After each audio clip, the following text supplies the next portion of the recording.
श्री शिव महापुराण। ओम नमः शिवाय। विद्येश्वर संहिता। प्रयाग में सूत जी से मुनियों का तुरंत पाप नाश करने वाले साधन के विषय में प्रश्न।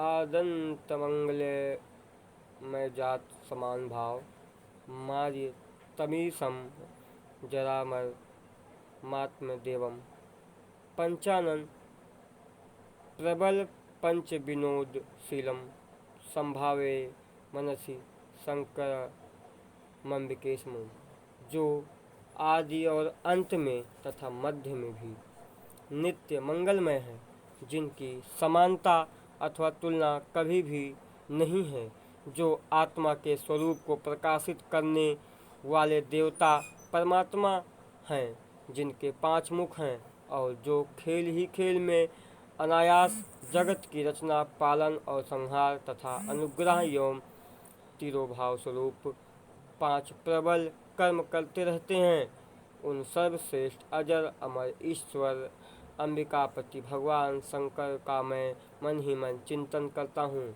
व्यास जी कहते हैं, जो धर्म का महान क्षेत्र है और जहाँ गंगा यमुना का संगम हुआ है, उस परम पुण्यमय प्रयाग में जो ब्रह्मालोक का मार्ग है, सत्यव्रत में तत्पर रहने वाले महातेजस्वी महाभाग महात्मा मुनियों में एक विशाल ज्ञान यज्ञ का आयोजन किया।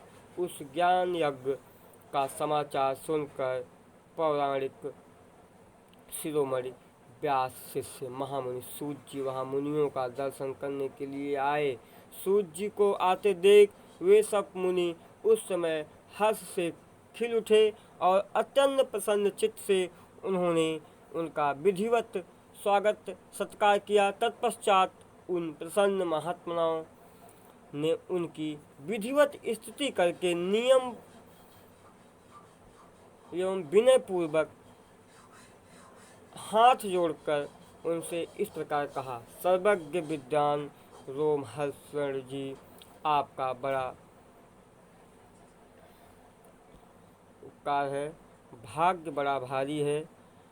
इसी से आपने व्यास जी के मुख से अपनी प्रसन्नता के लिए ही संपूर्ण पुराण विद्या प्राप्त की, इसलिए आप आश्चर्य स्वरूप कथाओं के भंडार हैं।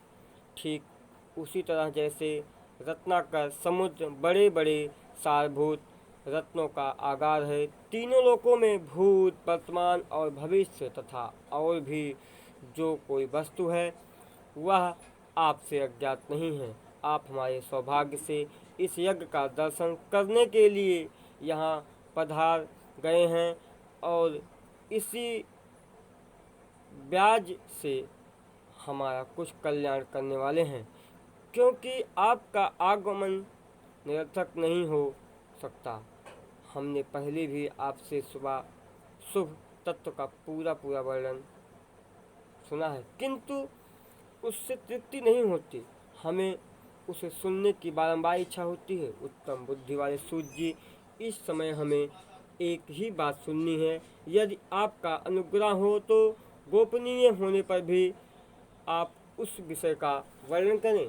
घोर कलयुग आने पर मनुष्य पुण्य कर्म से दूर रहेंगे, दुराचार में फंस जाएंगे और सबके सब सत्य भाषण से मुंह फेर लेंगे, दूसरों की निंदा में तत्पर होंगे, पराये धन को हड़प लेने की इच्छा करेंगे, उनका मन पराई स्त्रियों में आसक्त होगा तथा वे दूसरे प्राणियों की हिंसा किया करेंगे, अपने शरीर को ही आत्मा समझेंगे। मूढ़ नास्तिक और पशुबुद्धि रखने वाले लोग होंगे, माता पिता से देश रखेंगे, ब्राह्मण लोभ रूपी ग्रह के ग्रास बन जाएंगे, वेद बेचकर जीविका चलाएंगे, धन का उपार्जन करने के लिए ही विद्या का अभ्यास करेंगे और मद से मोहित रहेंगे, अपनी जाति के कर्म छोड़ देंगे, प्रायः दूसरों को ठगेंगे, तीनों काल की संध्योपासना से दूर रहेंगे और ब्रह्मा ज्ञान से शून्य होंगे। समस्त क्षत्रिय भी स्वधर्म का त्याग करने वाले होंगे। कुसंगी, पापी और व्यभिचारी होंगे। उनमें शौर्य का अभाव होगा। वे कुत्सित चौर्य कर्म से जीविका चलाएंगे। शूद्रों का सा बर्ताव करेंगे और उनका चित्त काम का किंकर बना रहेगा। वैश्य, संस्कार भ्रष्ट, स्वधर्म त्यागी, कुमार्गी, धनोपार्जन परायण तथा नापतौल में अपनी कुत्सित वृत्ति का परिचय देने वाले होंगे। इसी तरह शूद्र ब्राह्मणों के आचार में तत्पर होंगे। उनकी आकृति उज्ज्वल होगी, अर्थात वे अपना कर्म धर्म छोड़कर उज्ज्वल वेशभूषा में विभूषित हो व्यर्थ घूमेंगे। वे स्वभावतः ही अपने धर्म का त्याग करने वाले होंगे। उनके विचार धर्म के प्रतिकूल होंगे। वे कुटिल और दुर्जननिंदक होंगे। यदि धनी हुए तो कुकर्म में लग जाएंगे, विद्वान हुए तो वाद विवाद करने वाले होंगे। अपने को कुलीन मानकर चारों वर्णों के साथ वैवाहिक संबंध स्थापित करेंगे। समस्त वर्णों को अपने संपर्क से भ्रष्ट करेंगे। वे लोग अपनी अधिकार सीमा से बाहर जाकर द्विजोचित सत्कर्मों का अनुष्ठान करने वाले होंगे। कलयुग की स्त्रियां प्रायः सदाचार से भ्रष्ट और पति का अपमान करने वाली होंगी। सास ससुर से द्रोह करेंगी। किसी से भय नहीं मानेंगी। मलिन भोजन करेंगी।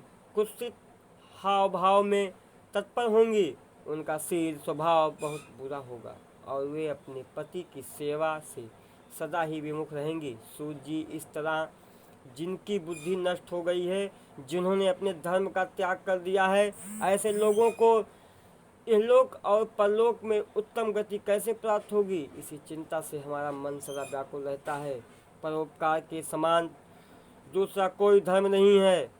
अतः जिस छोटे से उपाय से इन सब के पापों का तत्काल नाश हो जाए, उसे इस समय कृपापूर्वक बताइए, क्योंकि आप समस्त सिद्धांतों के ज्ञाता हैं। व्यास जी कहते हैं, उन भवितात्मा मुनियों की यह बात सुनकर सूत जी मन ही मन भगवान शंकर का स्मरण करके उनसे इस प्रकार बोले। शिवपुराण का परिचय। सूत जी कहते हैं, साधु महात्माओं, आपने बहुत अच्छी बात पूछी। आपका यह प्रश्न तीनों लोगों का हित करने वाला है। मैं गुरुदेव व्यास जी का स्मरण करके आप लोगों को स्नेहवश इस विषय का वर्णन करूंगा। आप आदरपूर्वक सुनिए। सबसे उत्तम जो शिव पुराण है वह वेदांत का सार सर्वस्व है तथा वक्ता और श्रोता का समस्त पाप राशियों से उद्धार करने वाला है। इतना ही नहीं, वह परलोक में परमार्थ वस्तु को देने वाला है। कल की कल्मश राशि का विनाश करने वाला है।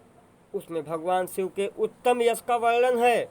ब्राह्मणों, धर्म, अर्थ, काम और मोक्ष, इन चारों पुरुषार्थों को देने वाला वह पुराण सदा ही अपने प्रभाव की दृष्टि से वृद्धि या विस्तार को प्राप्त हो रहा है। विप्रों, उस सर्वोत्तम शिव पुराण के अध्ययन मात्र से ही कलयुग के पापासक्त जीव श्रेष्ठतम गति को प्राप्त हो जाएंगे। कलयुग के महान उत्पात अभी तक जगत में निर्भय होकर विचरेंगे। जब तक यहाँ शिव पुराण का उदय नहीं होगा।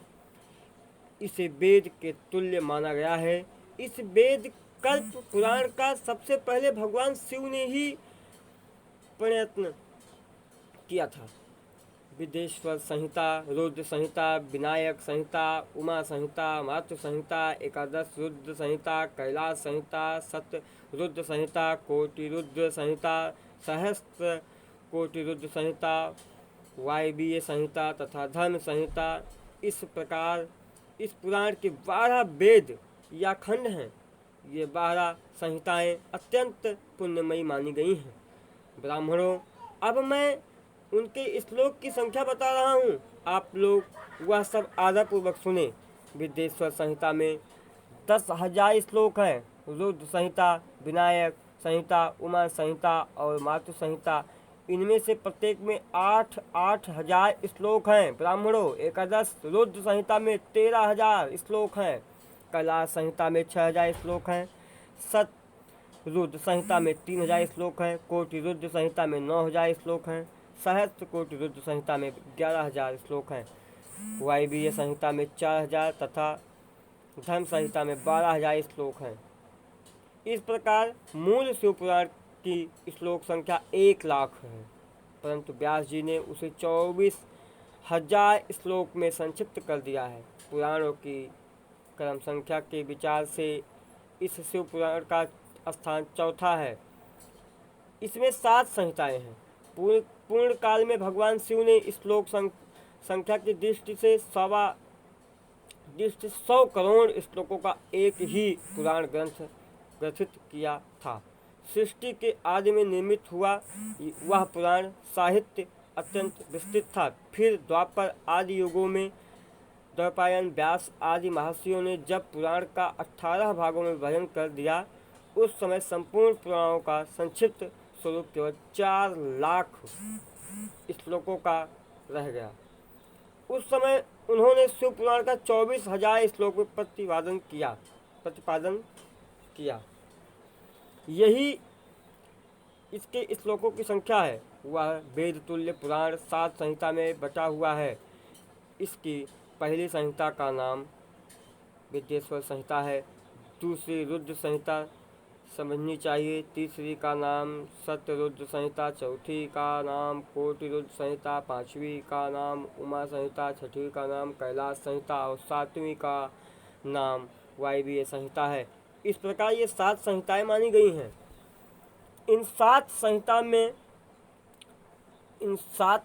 संहिताओं से युक्त दिव्य शिव पुराण वेद के तुल्य प्रामाणिक तथा सबसे उत्कृष्ट गति प्रदान करने वाला है। यह निर्मल शिव पुराण भगवान शिव के द्वारा ही प्रतिपादित है। इसे शिरोमणि भगवान व्यास जी ने संक्षेप से संकल्पित किया। यह समस्त जीव समुदाय के लिए उपकारक, त्रिविध तापों का नाश करने वाला, तुलना रहित एवं सत्य पुरुषों को कल्याण प्रदान करने वाला है। इसमें वेदांत विज्ञानमय प्रधान तथा निष्कपट निष्काम धर्म का प्रतिपादन किया गया है। यह पुराण ईर्ष्या रहित अंतःकरण वाले विद्वानों के लिए जानने की वस्तु है। इसमें श्रेष्ठ मंत्र समूहों का संकलन है तथा धर्म, अर्थ और काम, इस त्रिवर्ग की प्राप्ति के साधन का भी वर्णन है। यह उत्तम शिव पुराण समस्त पुराणों में श्रेष्ठ है। वेदांत में वेद रूप से विलसित परम वस्तु परमात्मा का इसमें गान किया गया है। जो बड़े आदर से इसे पढ़ता और सुनता है, वह भगवान शिव का प्रिय होकर परम गति को प्राप्त कर लेता है। ओम नमः शिवाय। हर हर महादेव।